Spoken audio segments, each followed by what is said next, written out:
এরপরে প্রশ্ন হলো, যদি কেউ স্বামীর কথা না শুনে ওই ক্ষেত্রে স্বামীর করণীয় কি? যদি কোনো স্ত্রী স্বামীর কথা না শুনে, তাহলে স্বামীর প্রথম করণীয় হলো স্ত্রীকে নসিহত করা, উপদেশ দেওয়া, এবং যথাসম্ভব আন্তরিকতা ভালোবাসা দিয়ে তাকে আনুগত্যের মধ্যে আনার চেষ্টা করা, যে তুমি আমার কথা শুনলে লাভ তোমার, আর আমার কথা না শুনলে, আমার অবাধ্য হলে, নাফরমানি করলে তোমারই লস। নবী করিম সাল্লাল্লাহু আলাইহি সাল্লাম বলেছেন, 4 কাজ করলে মহিলারা 8 জান্নাতের যে কোনো জান্নাতে যেতে পারবে।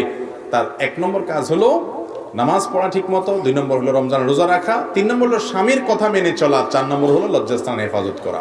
এই যে স্বামীর কথা মেনে চলা, এটা তোমার জান্নাতে যাওয়ার পূর্ব শর্ত। অতএব তাকে নসিহত করতে হবে। আল্লাহ বলেছেন ফাইজুহুন্না, যদি তারা কথা না শুনে তাহলে তাদেরকে কি করবে? প্রথমে উপদেশ দেওয়া।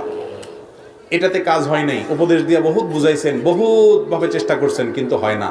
একটু ভালোবাসা দিলেন, একটু হাদিয়া তোফা দিলেন, একটু মহব্বত করলেন, কোনোভাবে বসে আনার চেষ্টা করলেন না, হয় না। তাহলে সেক্ষেত্রে ওয়াহজুরুন্না ফিল মাদাজি। নাম্বার 2, দ্বিতীয় কাজ হলো বিছানা পৃথক। রাগ করে আরেক রুমে যায় শুয়ে থাকেন, আরেক বাড়িতে যায় শুয়ে থাকেন, অভিমান করেন, দুঃখ কষ্ট বোঝানোর চেষ্টা করেন, তাতে সে আপনাকে ফিল করে কিনা, মিস করে কিনা দেখেন। যদি হয় তো আলহামদুলিল্লাহ, তাতেও যদি ঠিক না হয়, নাম্বার 3, ফাবআসু হাকামান মিন আহলিহি ওয়া হাকামান মিন আহলিহা। ছেলে পক্ষের একজন গণ্যমান্য, মেয়ে পক্ষের একজন গণ্যমান্য বা একাধিক গণ্যমান্য মুরব্বীদেরকে নিয়ে বসায়া একটু তাকে সংশোধন করার চেষ্টা করেন, মীমাংসা করার চেষ্টা করেন। তাতে যদি হয়ে যায় আলহামদুলিল্লাহ ভালো, যদি তাতেও না হয় আর মনে হয় যে না, এটা সোজা করার কোনো রাস্তা নাই, আমার বাকি জীবন এইভাবেই যাবে, তাহলে আপনি যদি সবর করে তার সাথে জীবন যাপন করতে পারেন, সবরের কারণে আল্লাহ তাআলা আপনাকে সওয়াব দিবেন, ধৈর্য ধারণ করলেন। কারণ আল্লাহ তাআলা নবী লূত আলাইহিস সালামের ঘরে, নূহ আলাইহিস সালামের ঘরে অমানুষ দিছেন না, দেন নাই? তারা সবর করেছেন, সেজন্য আল্লাহ রাব্বুল আলামিনের প্রশংসা পেয়েছেন। আপনি আপনার স্ত্রী অমানুষ হলে, কোনোভাবে সংশোধন হয় নাই, তারপরে যদি আপনি সবর করেন, আল্লাহর কাছে জান্নাত পাবেন।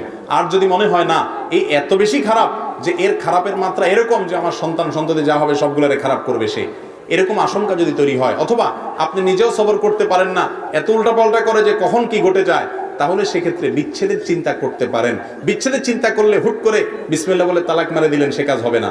বরং বিচ্ছেদের চিন্তা করলে আগে কোনো দক্ষ আলেমের কাছে, মুফতির কাছে যাবেন, ভালো কোনো দারুল ফতোয়া বিভাগ মাদ্রাসায় যাবেন, যাই বলবেন হুজুর এই অবস্থা আমার স্ত্রীকে আমি ওই যে শরীয়ত কোরআন বর্ণিত 3টা স্টেপে সবগুলো পার করছি, নসিহত করছি, অভিমান করে দেখছি, শাসন করে দেখছি, মুরব্বীদেরকে ডেকে বসাইছি, 3টার কোনোটাতে কাজ হয় নাই, আমি 4টা ব্যবহার করতে চাই, তালাক দিতে চাই। তখন হুজুর আপনাকে এমন সিস্টেমে তালাক দেওয়ার কথা বলবেন, সুন্নাত সম্মত তালাক, যে তালাক দেওয়ার পরে 20 বছর পরেও যদি আবার একত্র হতে চান সেই সুযোগ থাকবে ইনশাআল্লাহ।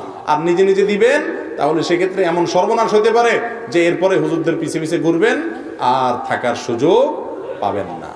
বিধায় স্ত্রী যদি কথা না শুনে, এই স্টেপগুলো একটা একটা করে অবলম্বন করবেন। আর মনে রাখবেন, নবী করিম সাল্লাল্লাহু আলাইহি সাল্লাম বলেছেন, মেয়েদেরকে বাম পাজরের হাড় থেকে সৃষ্টি করা হয়েছে, অর্থাৎ মূলটা সেটা। সব মহিলা তার স্বামীর বাম পাজরের হাড় থেকে তৈরি না। এই যে বাম পাজরের হাড় থেকে মহিলাদেরকে তৈরি করা হয়েছে, এটাকে তুমি যদি বেশি সোজা করতে চাও তাহলে কিন্তু ভেঙে যাবে।